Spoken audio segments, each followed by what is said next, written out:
जय माता दी। मेरे भक्ति सागर 1260 राधे चैनल में आप सभी भक्तों का स्वागत है। नवरात्रि की आप सभी भक्तों को बहुत बहुत शुभकामनाएं, बहुत बहुत बधाई।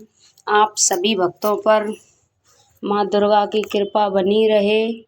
दुर्गा सप्तशती का तीसरा अध्याय, इसे पूरा सुनना भक्त, पूरा सुनने से पूरा फल मिलता है। इस वीडियो को ज़्यादा से ज़्यादा शेयर करना। जय श्री कृष्णा, राधे राधे। तीसरा अध्याय, सेनापतियों सहित महिषासुर का वध। महर्षि मेध ने कहा, महिषासुर की सेना नष्ट होती देखकर उस सेना का सेनापति चिंजूर क्रोध में भर देवी के साथ युद्ध करने के लिए आगे बढ़ा।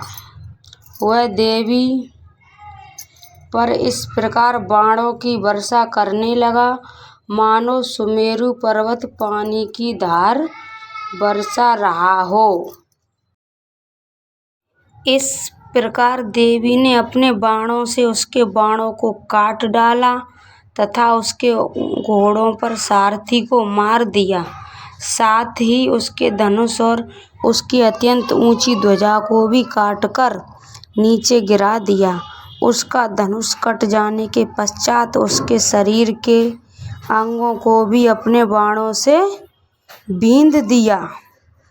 धनुष, घोड़ों और सारथी के नष्ट हो जाने पर वह असुर ढाल और तलवार लेकर देवी की तरफ आया। उसने अपनी तीक्ष्ण धार वाली तलवार से देवी के सिंह के मस्तक पर प्रहार किया और बड़े वेग से देवी की बाईं भुजा पर वार किया, किंतु देवी की बाईं भुजा को छूते ही उस दैत्य की तलवार टूटकर 2 टुकड़ों में हो गई। इससे दैत्य ने क्रोध में भरकर शूल हाथ में लिया और उसे भद्रकाली देवी की ओर फेंका। देवी की ओर आता हुआ वह शूल आकाश से गिरते हुए सूर्य के समान प्रज्वलित हो उठा। उस शूल को अपनी ओर आते हुए देखकर देवी ने भी शूल छोड़ा और महाअसुर के शूल के 100 टुकड़े कर दिए और साथ ही महाअसुर के प्राण भी हर लिए।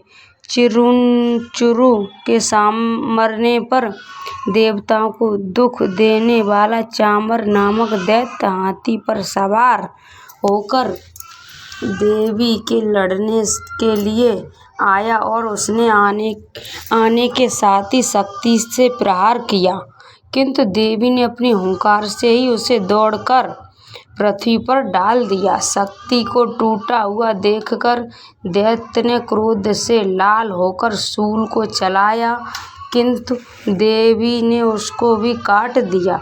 इतने में देवी का सिंह उछलकर हाथी के मस्तक पर सवार हो गया और दैत्य के साथ बहुत ही तीव्र युद्ध करने लगा। फिर वह दोनों लड़ते हुए हाथी पर से पृथ्वी पर आ गिरे और दोनों बड़े क्रोध से लड़ने लगे। फिर सिंह बड़े जोर से आकाश की ओर उछला और जब पृथ्वी की ओर आया तो अपने पंजे से चामर का सिर धड़ से अलग कर दिया। क्रोध से भरी देवी ने शिला और वृक्ष आदि की चोटों से उग्रत को भी मार दिया। कराल को दांतों, मुक्का और थप्पड़ों से चूर्ण कर डाला। क्रुद्ध हुई देवी ने गदा के प्रहार से उद्यत दैत्य को मार गिराया।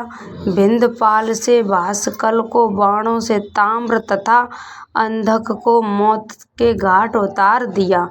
तीनों नेत्रों वाली परमेश्वरी ने त्रिशूल को उग्रास्य, ग्रीवीर और महाहनु नामक राक्षसों को मार गिराया। उसने अपनी तलवार से बिडाल नामक दैत्य का सिर काट डाला तथा अपने बाणों से दुर्धर और दुमुखर राक्षसों को यमलोक को पहुंचा दिया। इस प्रकार जब महिषासुर ने देखा कि देवी ने मेरी सेना को नष्ट कर दिया है, तो वह भैंसे का रूप धारण कर देवी के गढ़ों को दुख देने लगा। उन गढ़ों में कितनों को उसने मुख के प्रहार से, कितनों को खुरों से, कितनों को पूंछ से, कितनों को सींगों से, बहुतों को दौड़ाने के वेग से, अनेकों को सिंहनाथ से, कितनों को चक्कर देकर और कितनों को गिरास बाय के झोंकों से पृथ्वी पर गिरा दिया। वह दैत्य इस प्रकार गढ़ों की सेना को गिरा देवी के सिंह को मारने के लिए दौड़ा। इस पर देवी को बड़ा गुस्सा आया।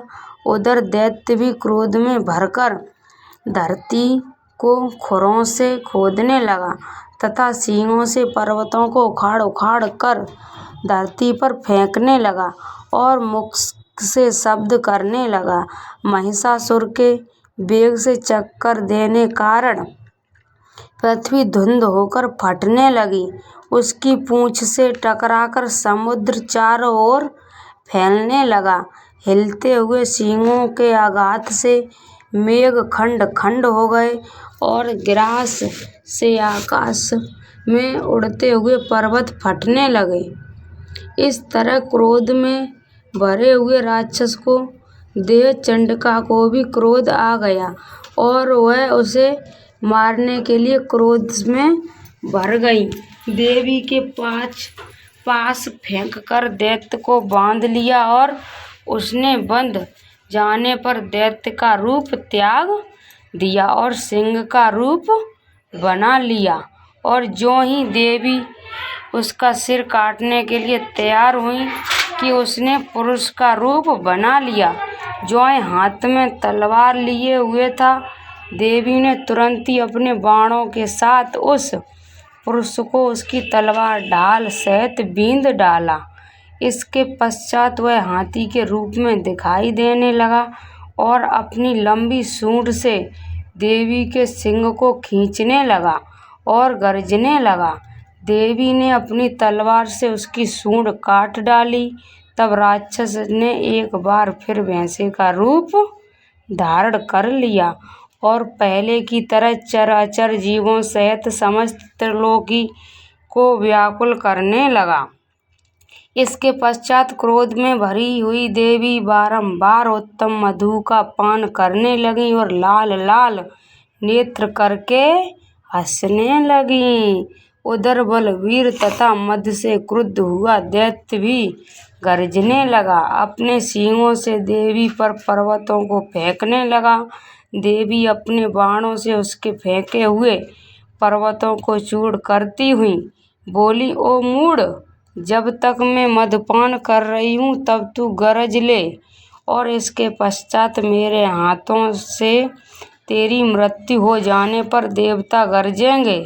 महर्षि मेधा ने कहा। यूँ कहकर देवी उछलकर उस दैत्य पर जा चढ़ी और उसको अपने पैर से दबाकर शूल से उसके गले पर आघात किया। देवी के पैर से दबने पर भी दैत्य अपने दूसरे रूप से अपने मुख से बाहर होने लगा।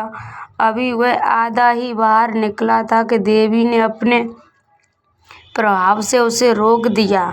जब वह आधा निकला हुआ ही दैत्य युद्ध करने लगा तो देवी ने अपनी तलवार से उसका सिर काट दिया। इसके पश्चात सारी राक्षस सेना हाहाकार करती हुई वहां से भाग खड़ी हुई और सब देवता अत्यंत प्रसन्न हुए तथा ऋषियों महर्षियों सहित देवी की स्तुति करने लगे। गंधर्व राज गान करने तथा अप्सरा नृत्य करने लगी। बोलिए जय माता दी। दुर्गा सप्तशती का तीसरा अध्याय समाप्त। आप सभी भक्तों को मैंने दुर्गा सप्तशती का तीसरा अध्याय सुनाया।